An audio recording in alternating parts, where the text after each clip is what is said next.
الحمد لله الذي جمع هذه الأمة بحبيبه ومصطفاه محمد بن عبد الله، وجمع شملها وفرج عليها همها، وجعل مبتغى هذه الأمة نشر الفضائل ومحو الرذائل، فذاك هو الذي جاء به النبي محمد صلى الله عليه وآله وصحبه وسلم لهداية الناس، إذ يقول صلى الله عليه وآله وسلم: إنما بعثت لأتمم مكارم الأخلاق.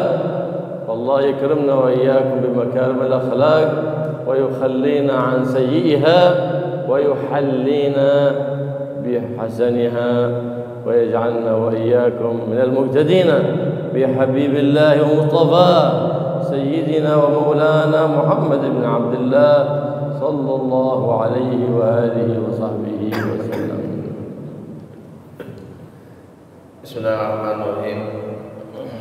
Al-Habib Abdullah bin Abdurrahman Abdullah, beliau pertama-tama menyampaikan dalam tausiahnya, yaitu memuji kepada Allah Subhanahu wa Ta'ala yang mana telah mengumpulkan umatnya Nabi kita Muhammad sallallahu alaihi wasallam daripada sifat-sifatnya. Kemudian Allah menjadikan sebagai mengumpulkan daripada sifat-sifat yang terbaik dalam diri Nabi kita Muhammad sallallahu alaihi wasallam, dan menjadikan tujuan yang tertinggi dalam mengumpulkan sifat tersebut untuk menyebarkan daripada fadilah-fadilah, keutamaan-keutamaan, kebaikan-kebaikan, dan menghapus daripada segala sifat-sifat yang tercela dan tidak baik. Kemudian memuji kepada Allah atas mudah-mudahan Allah memberikan hidayah kepada kita semua supaya kita bisa mengikuti daripada jejak beliau dan menghiasi diri kita dengan akhlak-akhlak yang baik, dan mudah-mudahan Allah menjadikan kita termasuk umat yang mengikuti daripada sunnahnya Nabi Muhammad SAW. فإذا أراد الله سبحانه وتعالى بعبد الخير سهل له مسالك الخير وقيض له أسباب الخير من حيث لا يحتسب. والغنى الحقيقي إنما هو الغنى بالعلم بمكارم الأخلاق. الغنى الحقيقي إنما هو بالآداب.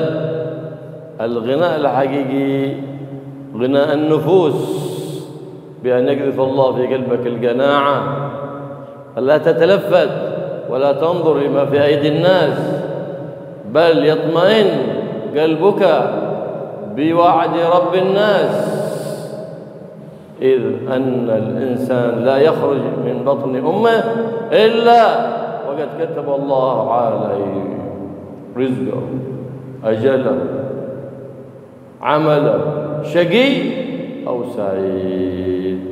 ولا فقر أشد من الجهل والعياذ بالله، ولا فقر أشد من سوء الأخلاق والعياذ بالله، نسأل الله العافية والسلامة. ولهذا لما سئل النبي محمد عن الشؤم قال: الشؤم سوء الأخلاق.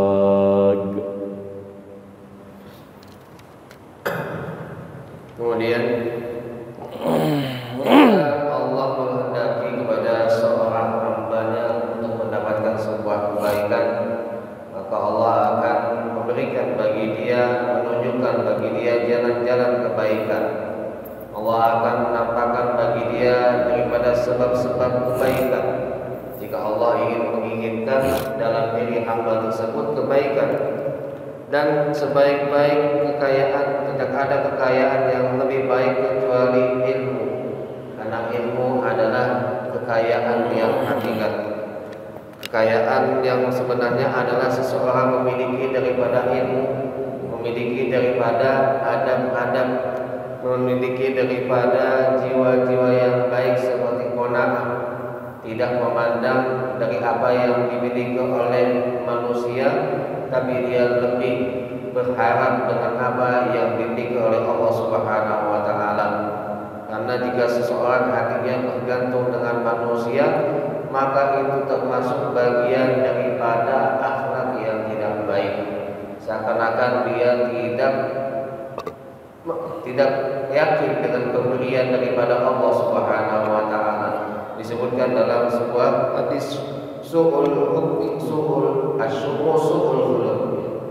bahwasanya kalau kita mengharap pemberian daripada manusia itu adalah bagian daripada su'ul khuluq.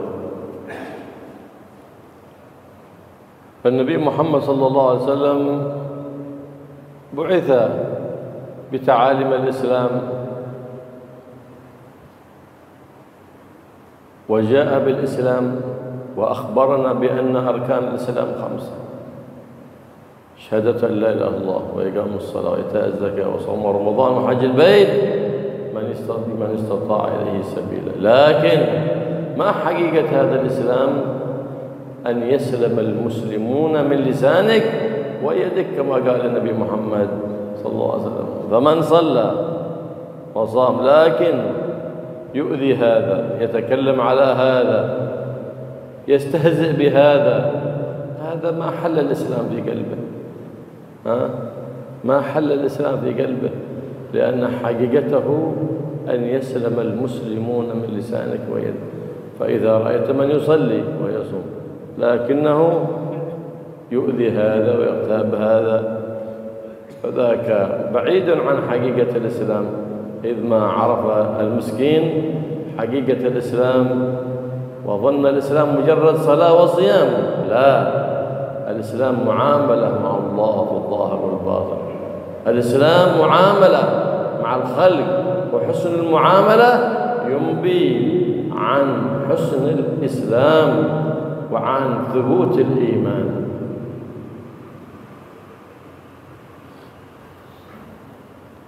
Dan tidaklah Nabi kita Muhammad sallallahu alaihi wasallam diutus oleh Allah Subhanahu wa taala untuk mengajarkan tentang Islam.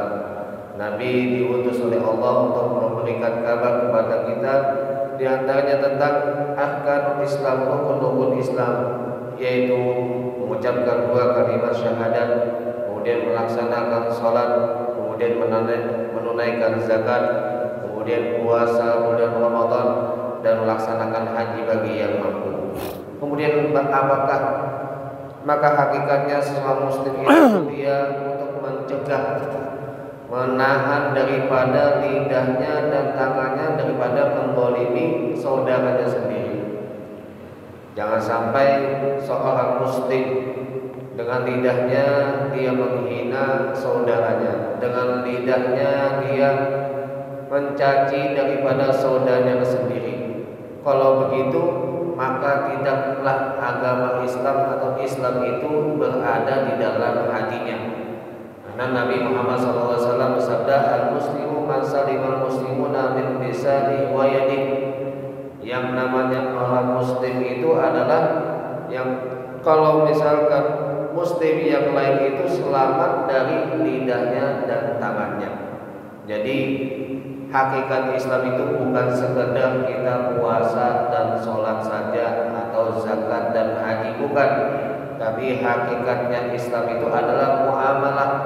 Kita berinteraksi dalam ibadah kepada Allah ataupun dengan manusia, dan itu timbul daripada kebaikan Islam seseorang dan kekuatan iman dari seorang hamba tadi. Allah Subhanahu wa taala daiman في القرآن وفي سنة النبي محمد صلى الله عليه وسلم يقرن الصلاة بالزكاة. أما الصلاة لأنها صلة بين العبد وربه، كلما أردت تخاطب مولاك فأحرم بالصلاة، فإنك في حضرة الله سبحانه وتعالى. وأما الزكاة فإنها تخرج رذيلة البخل من باطن الإنسان، لأن الإنسان من جبلته أنه محب للمال، محب للمال، فلهذا شرع الإسلام الزكاة حتى يفارق هذه الجبلة والطبيعة، فيفارق ذلك الوصف الذميم وهو البخل، ويتحلى بوصف يحبه الله وهو الكرم، كما قال أكرم الخلق محمد صلى الله عليه وسلم: الله جواد يحب الجود. وحذر الله سبحانه وتعالى المتهاون بالصلاة، فقال: الذين هم عن صلاتهم ساهون، ما تركوها إلا يسهون عنها. وحذر الذين لا يزكون والذين يكنزون الذهب والفضة ولا ينفقونها في سبيل الله، يبخلون حتى على الزكاة والعياذ بالله. ماذا كان جزاؤهم؟ فبشرهم بعذاب أليم. الله يوفقنا وإياكم لأداء الفرائض على سنة النبي ومنهج النبي محمد صلى الله عليه وآله وصحبه وسلم. Kemudian Allah Subhanahu wa taala dalam agama Islam ini memerintahkan kita untuk muamalah dengan Allah dan manusia, itu aqimus shalah wa ituz zakat, yaitu melaksanakan salat dan menunaikan zakat. Jika seseorang ingin berbicara berkomunikasi dengan Allah Subhanahu wa taala, itu ada di dalam salat. Kemudian wa ituz zakat, dan menunaikan daripada zakat, karena zakat ini tujuannya diantaranya adalah untuk menghilangkan sifat yang tercela, yaitu bakhil, pelit. Karena manusia itu tabiatnya adalah suka dengan harta, suka mengumpulkan dunia. Jadi untuk menghilangkan daripada sifat yang tidak baik tadi, disyariatkanlah oleh agama Islam melalui lisannya Nabi Muhammad SAW, yaitu az-zakat. Karena zakat ini untuk menghilangkan daripada sifat yang tidak terpuji tadi, yaitu bakhil, dan untuk menimbulkan daripada sifat yang terpuji, yaitu karam atau orang yang dermawan. Sebagaimana dikatakan Allahu Jawwadun yuhibbul jud, Allah itu maha dermawan dan mencintai orang yang punya sifat dermawan. Kemudian Allah bukan hanya memberikan ancaman bagi orang yang meninggalkan sholat, tapi juga memberikan ada peringatan bagi seseorang yang sholat tapi di dalam sholatnya lalai. Sebagaimana dalam firman Allah Ta'ala, alladzina hum fi sholatihim sahun, dan bagi mereka yang dalam sholatnya mereka dalam keadaan lalai. Begitu juga Allah memberikan peringatan bagi hamba-hambanya yang tidak menunaikan zakat. Ada ancaman yang sangat dahsyat daripada Allah Subhanahu wa taala yang disebutkan dalam firman Allah, alladzina yaknizuna az-zahaba wal fiddah, yaitu orang-orang yang menyimpan daripada emas dan peraknya, maka apa yang diancam oleh Allah, fabasyirhum bi'adzabin alim, maka berikanlah kabar gembira bagi mereka dengan adab yang sangat dahsyat. Mudah-mudahan Allah berikan hidayah kepada kita untuk bisa melaksanakan daripada kewajiban-kewajiban kita dengan Allah dan mengikuti sunnah Nabi-Nya. فرض الله الزكاة وندب لنا الصدقة، زكاة واجبة. أما الصدقة أي التطوع فهذه مندوبة،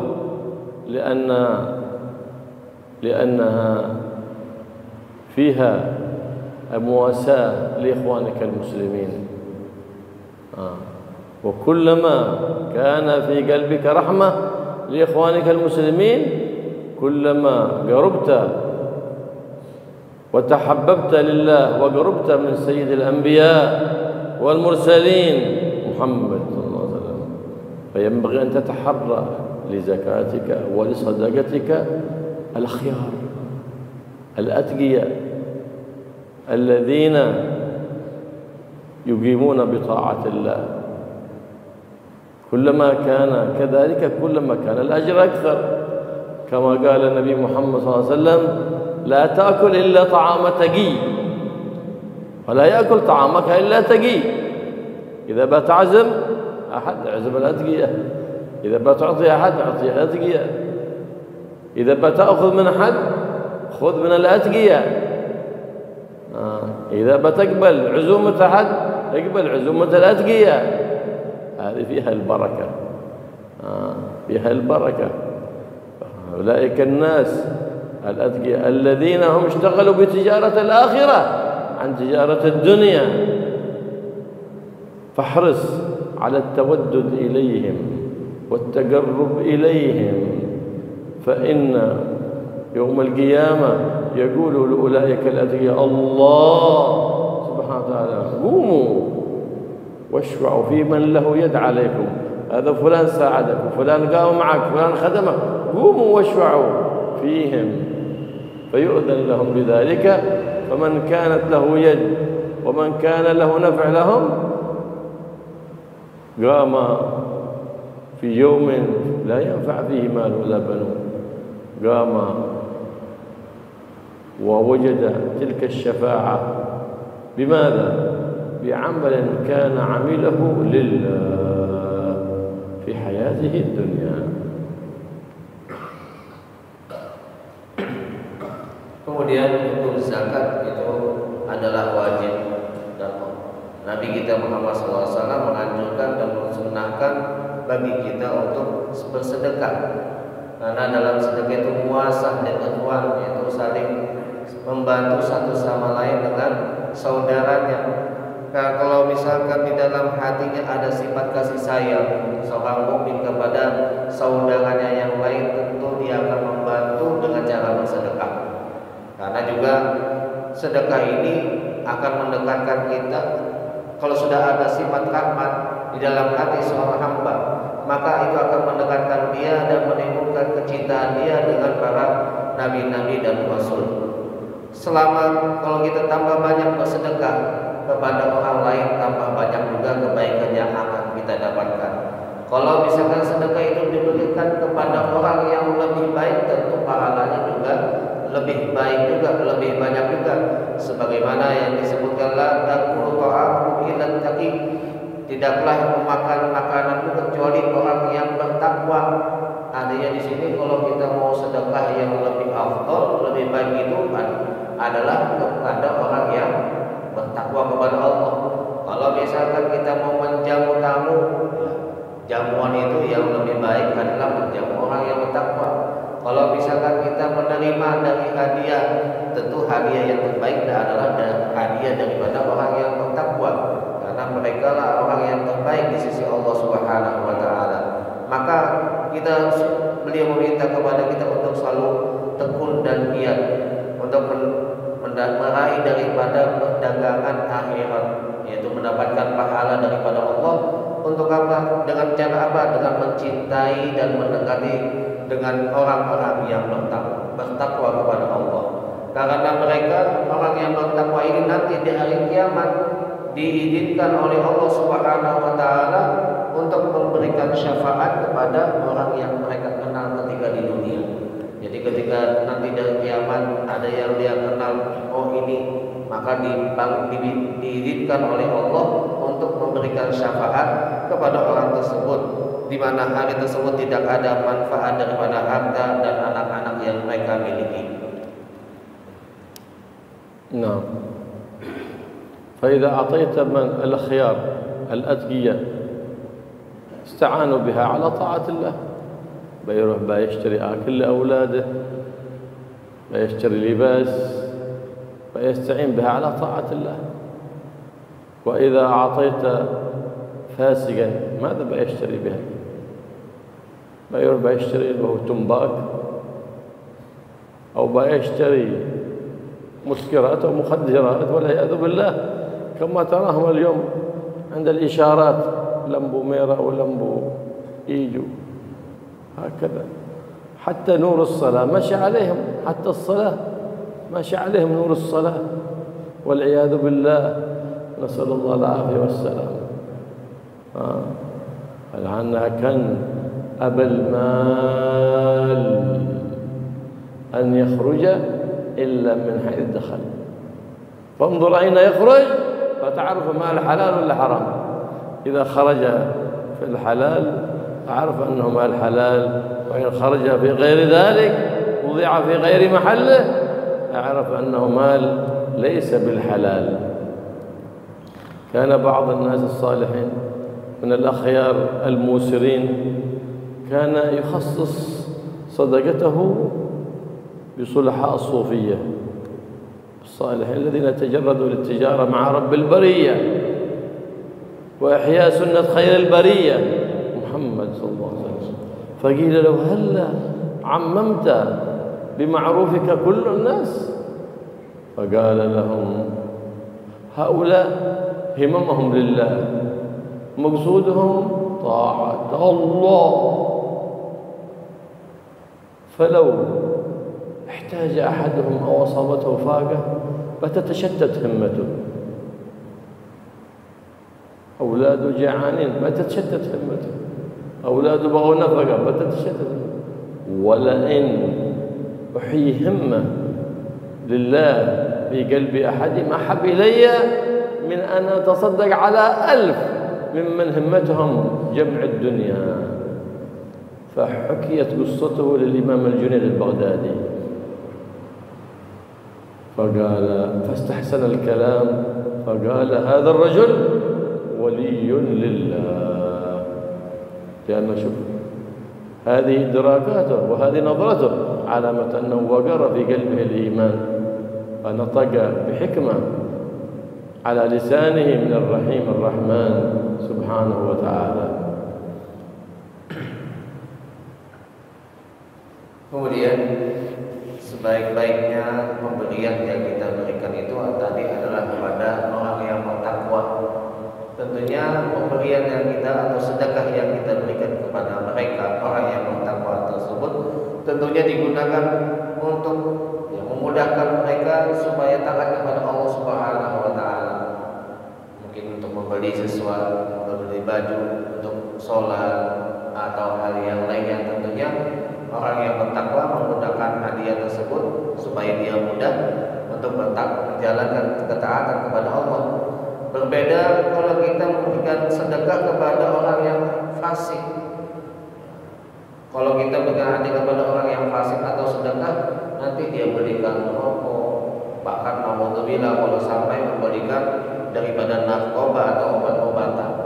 Atau misalkan kita berikan sedekah ke biasa yang ada minta-minta di lampu merah kata dia.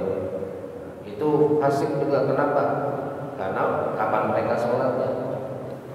Kecuali yang mereka sholat. Beda lagi ini kan kebanyakannya meninggalkan sholat ya. Lebih baik kita berikan yang memang jelas mereka orang yang soleh, orang yang baik.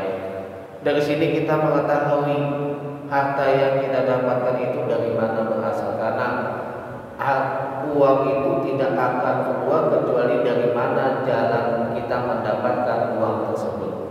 Kalau kita mendapatkan uang dari cara yang halal, maka pasti uang tadi juga keluarnya ke tempat yang baik. Kalau uang tadi didapatkan dari yang tidak baik, maka keluarnya pun ke tempat yang tidak baik. Diceritakan ada seorang salafus saleh yang orang ini kaya. Beliau mengkhususkan sedekah beliau ini kepada orang yang soleh, yang menghidupkan daripada sunnah-sunnah Nabi, tapi tidak memberikan sedekah tadi kepada secara umum, siapapun boleh mendapatkan sedekahnya. Akhirnya ditanya, kenapa engkau mengkhususkan sedekah tadi kepada orang soleh saja? Karena dia menjawab, karena orang soleh tadi yang menghidupkan daripada sunnah Nabi itu tujuannya adalah Allah. Tujuannya pasti adalah untuk taat kepada Allah Subhanahu wa taala. Kalau misalkan ada anaknya yang kelaparan, itu akan mengganggu dalam ketaatan dan ibadahnya. Tapi dengan sedekah ini tentu akan memudahkan dia untuk taat kepada Allah Subhanahu wa taala. Bahkan beliau mengatakan, kalau misalkan aku bersedekah satu orang yang soleh saja lebih baik daripada 1000 orang yang aku sedekahkan tapi mereka mengumpulkan dunia. Dan kemudian cerita ini diadukan kepada Al-Imam Junaid Al-Baghdadi Kemudian kata beliau, ini adalah orang yang ada keimanan di dalam hatinya, pemikirannya penuh dengan keimanan kepada Allah Subhanahu wa taala. استحسن الجنيد البغدادي كلام هذا التاجر صاحب الدكان، ليس من أهل العلم لكنه له فهم. فقال سيدنا الجنيد عالم زمانه ولي زمانه، ما سمعت كلام أحسن من هذا في إيقاظ الهمم. كيف هذا؟ ثم أن هذا الرجل دارت عليه الأيام وارتكبته الديون حتى أراد أن يبطل التجارة ويغلق الحانوت، وكان بقالا أي يبيع الأشياء الذي يحتاجها الناس في بيوتهم من الطعام ونحو ذلك. فبلغ الإمام الجنيد أن ذلك الرجل بيغلق حانوته وبيبطل في التجارة، فأرسل إليه مالا وقال له اجعله بضاعتك وافتح دكانك، فالتجارة لا تضر أمثالك، لأن نيتك صالحة في تجارتك، ليست نيتك مجرد التباهي بالمال، لا، نيتك صالحة، نيتك إيقاظ الهمم. وكان هذا الرجل إذا جاء أحد من طلبة العلم الفقراء يشتري شيء لا يأخذ منه مال، يعرف أنه فقير، طالب علم فقير، ما يأخذ منه شيء. واستمر على هذا وبارك الله له في تجارته. وهكذا كان سيدنا عبد الله بن المبارك يقول لولا هؤلاء أي العلماء لما اشتغلت بالتجارة، إنما أشتغل بالتجارة لينفق على هؤلاء أي العلماء طلبة العلم. لماذا ما تعطي الآخرين؟ قال ما أعرف مقام بعد مقام النبوة أفضل من مقام العلماء، لهذا يشتغل بالتجارة ليس للمباهاة، إنما لينفق على أهل العلم الصادقين بطلب العلم الذين يطلبون العلم لإحياء سنة النبي محمد، لا يطلبون العلم للمباهاة وطلب الرئاسات وطلب الخساسات، لا، هذا ليسوا بطلبة علم أصلا، إنما الذين يطلبون العلم بنشر شريعة النبي محمد ويتقربون إلى الله بإحياء سنة النبي محمد صلى الله عليه وسلم فينفعون العباد وتنتفع بهم البلاد. Kemudian rajul soleh tadi bukanlah seorang yang alim, artinya mempunyai ilmu, tapi beliau adalah seorang pedagang, tapi mempunyai pemahaman yang baik dalam agama. Kemudian beliau ini orang ini adalah orang soleh, bukan orang biasa. Bagaimana dia mendapatkan keimanan? Apa yang dia sampaikan tadi itu seperti orang yang punya ilmu, bukan seseorang yang biasa. Sampai pada suatu waktu pedagang tersebut banyak hutangnya, sampai-sampai ingin berhenti daripada perdagangan tersebut. Tetapi Ali Junaid melarang supaya tetap berdagang, karena orang ini mempunyai niat yang baik dalam dagangannya. Karena punya niat yang baik dagangannya, jangan sampai terputus niat yang baik tadi. Akhirnya Ibnu Junaid memutus kepada arti memberikan harta supaya buka toko lagi, berdagang lagi, tidak terputus ini apa yang sudah beliau lakukan dengan mengumpulkan, dengan memberikan sedekah kepada orang-orang yang soleh. Akhirnya dengan niat yang solehnya yang baik tadi, tijarannya, perdagangannya kembali lagi seperti semula. Sampai-sampai kalau misalkan ada orang yang menuntut ilmu, membeli, atau siapapun orang yang soleh membeli barangnya di tokonya, beliau tidak mengambil sepeser pun uang dari penuntut ilmu tadi atau orang yang soleh tadi. Karena kebanyakannya juga kalau bukan ulama, para pedagang itu mau mengadu kemana kalau ada masalah? Kebanyakannya itu kan apa? Kalau pedagang itu kalau ada masalah, mereka mengadunya kepada ulama. Jadi para pedagang yang baik itu adalah tujuannya bukan untuk mendapatkan kedudukan, untuk mengumpulkan daripada harta, tapi membantu daripada ahli ilmu, membantu daripada orang-orang soleh, membantu daripada penuntut ilmu untuk menyebarkan ilmu dan menghidupkan daripada sunnahnya Nabi Muhammad SAW. كذلك ينبغي أن تتحرى بصدقتك الأقارب والأرحام، فإن إعطاءهم ذلك صدقة وصلة، تثاب ثواب الصدقة كذلك تثاب ثواب صلة الأرحام. وفي صلة الأرحام مثرات للأموال ومنساة في الآجال. شيل الله عمرك، بارك الله في رزقك، وتعتني أن تكون أنما تعطي أحد سواء زكاة أو صدقة لا يكون في العلن، في السر، لأن إظهار الصدقة إيذاء للمتصدق عليه. وقد قال الله سبحانه وتعالى: ولا تبطلوا صدقاتكم بالمن والأذى. فالمن أن تذكر تلك الصدقة، والأذى إظهارها، كما يفعل كثير من الحمقى الجهال في هذا الزمان، عندما يريد أن يعطي أحد يأمر صاحبه ليصوره ثم بعد ذلك ينشر ذلك في الاستاتوس حتى يعرف الناس أنه من أهل الكرم. لا حزت خير الدنيا ولا حزت خير في الآخرة.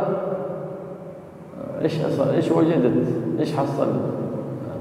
يقول النبي محمد صلى الله عليه وسلم: صدقة السر تطفي غضب الرب سبحانه وتعالى. وكثير من الجمعيات اليوم إذا بيعملون جماعة صدقات يجمعون ويصورون فيديو ثم ينشرون ذلك. أي عمل هذا؟ أي أذية هذه؟ لكن لبس عليه إبليس. لكن في هذا الزمان الذي بخل فيه أكثر الناس نقول لهم تصدقوا حتى ولو على هذا الحال، إيش نسوي؟ لكن لو كنتم مخلصين لله لما فعلتم هذا، خصوصا عندما تصور الأشخاص، فإن ذلك وتنشره يؤذي ذلك الأشخاص ويؤذي من له صلة بهم. ربما رأى هذا الفيديو أو هذه الصورة ابنه أو قريبه فيتأذى من هذه الصورة. لماذا تؤذي الناس بالصدقات وقد نهاك الله عن الأذى بالصدقة؟ Kemudian juga harus kita perhatikan dalam sedekah ini kepada kerabat-kerabat kita. Karena kalau kita bersedekah kepada kerabat kita, itu ada dua pahala yang kita dapatkan, yaitu silaturahim dan sedekah. Sebagaimana juga dikatakan silaturahim itu masalah amwal, akan melancarkan, meluaskan rezeki dan akan memanjangkan umur kita kalau kita bersedekah kepada kerabat kita. Karena ada dua pahala, yaitu silaturahim dan sedekah. Kemudian janganlah kita menampakkan daripada sedekah kita. Artinya kalau kita mau sedekah ya tidak usah sampai disebarluaskan, dipoto misalkan nanti dikirim di media sosial, karena terkadang itu bisa menyakiti hati orang yang menerima sedekah. Maka dan ini Allah melarang itu, la tubtilu shadaqatikum bil manni wal adha. Janganlah engkau membatalkan pahala sedekahmu dengan man. Al-man di sini yang dimaksudkan adalah menyebutkan daripada sedekah. Disebutkan di akhirnya disebutkan bahwasanya dia telah bersedekah. Jadi misalkan dikumpulkan uangnya, kemudian yang menerima juga dikumpulkan, setelah itu dipoto, ya, lalu disebarkan di media sosial. Itu tidak usah disebut-sebut, jangan ditampak-tampakkan. Walaupun dia misalkan zaman sekarang ini kata beliau banyak orang yang pelit, ya. Kalau tidak begini caranya siapa lagi yang mau sedekah? Tapi kalau orang yang betul-betul ikhlas tentunya tidak akan melakukan seperti ini, tetap akan menyembunyikan sedekah dia, tidak akan menyebarkannya. Dan yang kedua, wal ada, jangan sampai kita membatalkan pahala sedekah kita dengan menyakiti. Artinya menyakiti di sini adalah menyakiti hati orang yang menerima sedekah. Terkadang dengan kita bikin foto tadi kemudian disebarkan, terkadang hati orang yang menerima sedekah tadi tersakiti. Bahkan mungkin bukan orang yang menerima, mungkin anaknya, mungkin orang tuanya tersakiti karena apa? Karena menerima sedekah tadi. Lebih baik kita untuk menyembunyikan tentang sedekah, karena sedekah itu kalau kita sedekah dengan cara tersembunyi itu akan meredamkan, mematikan daripada murkanya Allah Subhanahu wa taala. نعم إذا كان إنسان يقتدى به وأمن من الرياء ولم يحصل منه المن، إذا أنا أظهرت صدقتي هؤلاء التجار البخلاء بيقتدون بي، فأظهر بهذا القصد إظهارا للشعيرة أو إظهار لشعيرة الله، فليس رياء ولا إظهار للمن على من يتصدق عليه، لا بأس إن آمن من الرياء حتى يقتدي به الناس. لهذا قال بعضهم أن في الزكاة إظهارها لا بأس به حتى يظهر شعار من شعائر الله فيهتم الناس بإخراج الزكاة. إذا كان اليوم بيخرج فلان زكاته فيقتدي به الناس بإخراج زكوات أموالهم أو صدقة التطوع، بس لا بأس بذلك. فلا تعطي أحدا وتظن نفسك أنت المعطي، اعتقد أن المعطي الله سبحانه وتعالى وأنت الواسطة، ولا تعتقد أنك أفضل ممن تعطي، لا، اعتقد أنك من تعطيه له فضل عليك، أن الله سخره لك ليحمل حسناتك إلى الآخرة. والمعطى ينبغي له أن يدعو لمن أعطاه، جزاك الله خير، بارك الله فيك، الله يبارك في مالك، الله يخلف عليك بما أنفقت ونحو ذلك. فقد قال صلى الله عليه وآله وصحبه وسلم: لا يشكر الله من لم يشكر الناس. Kemudian jika seseorang ini adalah yang menjadi panutan, ya, panutan di lingkungannya, dan dia aman daripada sifat riya, maka tidak apa-apa kalau sampai menampakkan sedekahnya. Jadi boleh saja kata beliau, kalau misalkan di dalam dirinya aman daripada sifat riya, supaya apa? Supaya orang yang bakhil, yang pelit di sekitar dia itu bisa mengikutinya. Khususnya misalkan pedagang kumpul di daerah di situ, pedagang di pasar misalkan, kemudian di pasar dia mengumumkan bahwasanya dia telah sedekah seperti ini misalkan, tapi tujuannya biar pedagang yang lain ikut sedekah juga, itu tujuan dia. Selama dia ini adalah termasuk panutan pedagang yang lain dan aman daripada sifat riya. Sebagaimana juga dalam zakat, kita menampakkan zakat itu juga tidak apa-apa. Ya, kita berikan zakat, sudah menunaikan zakat. Kalau misalkan ini menjadi percontohan bagi yang lain, maka tidak apa-apa kita menampakkan sudah menunaikan zakat. Kemudian beliau menyampaikan yang perlu diperhatikan kalau kita bersedekah, kita harus meyakini yang memberikan harta ini kepada orang tersebut adalah Allah, bukan kita yang memberikan sedekah. Kemudian yang harus kita yakini bahwasanya orang yang kita berikan ini lebih afdol daripada diri kita yang memberi. Kenapa? Karena dengan ada orang ini kita bisa sedekah dan kita mendapatkan pahala yang besar daripada Allah Subhanahu wa taala. Kemudian sepantasnya bagi orang yang menerima sedekah untuk mendoakan bagi orang yang telah bersedekah tadi, mudah-mudahan Allah terima dengan doa-doa yang baik sebagaimana yang disampaikan tadi oleh beliau. ما جبت الحديث ما جبته ما كذبته ولا حفظته وكيف عادك لو ما تكتب لا يشكر الناس من لا يشكر الله من لا يشكر الناس.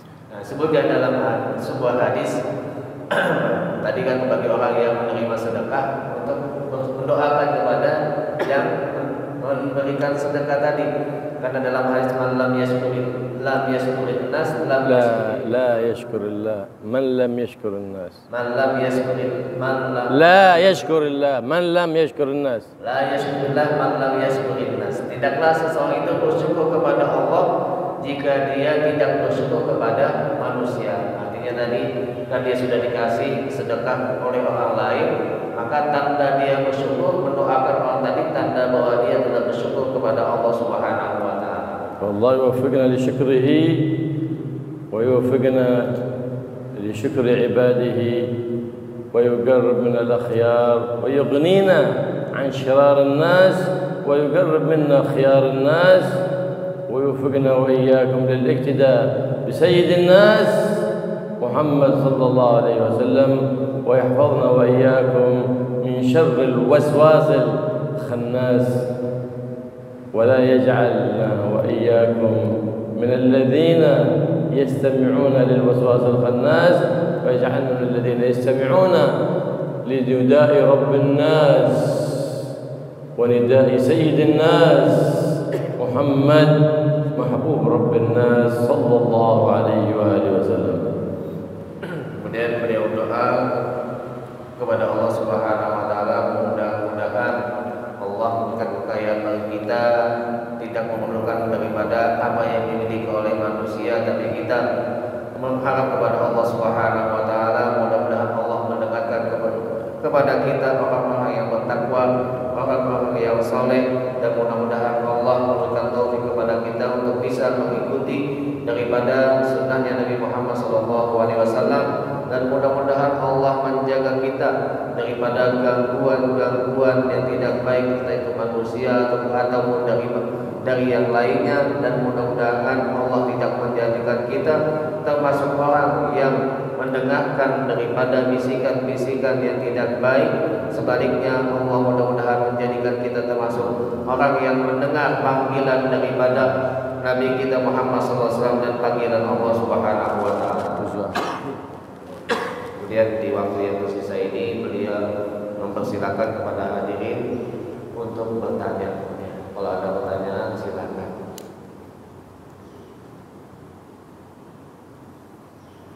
تفضل. في سؤال ada pertanyaan atau tidak ada pertanyaan? Ada pertanyaan atau tidak ada pertanyaan atau cukup?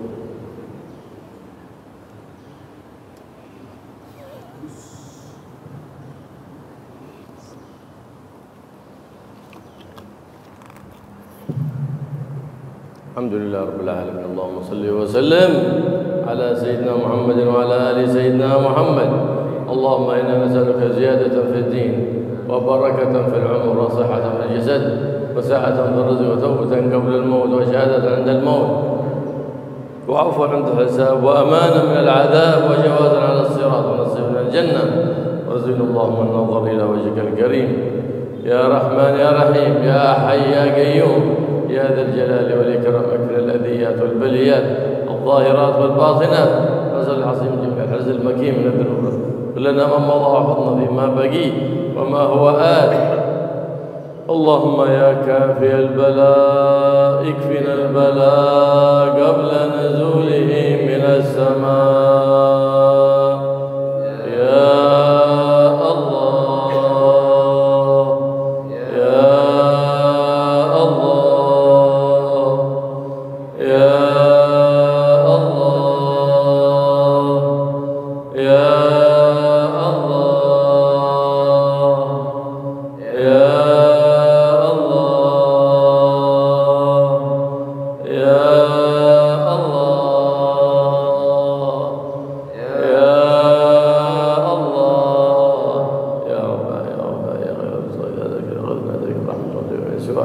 وصلى الله على سيدنا محمد النبي وصحبه وسلم والحمد لله رب العالمين بسر الفاتحة.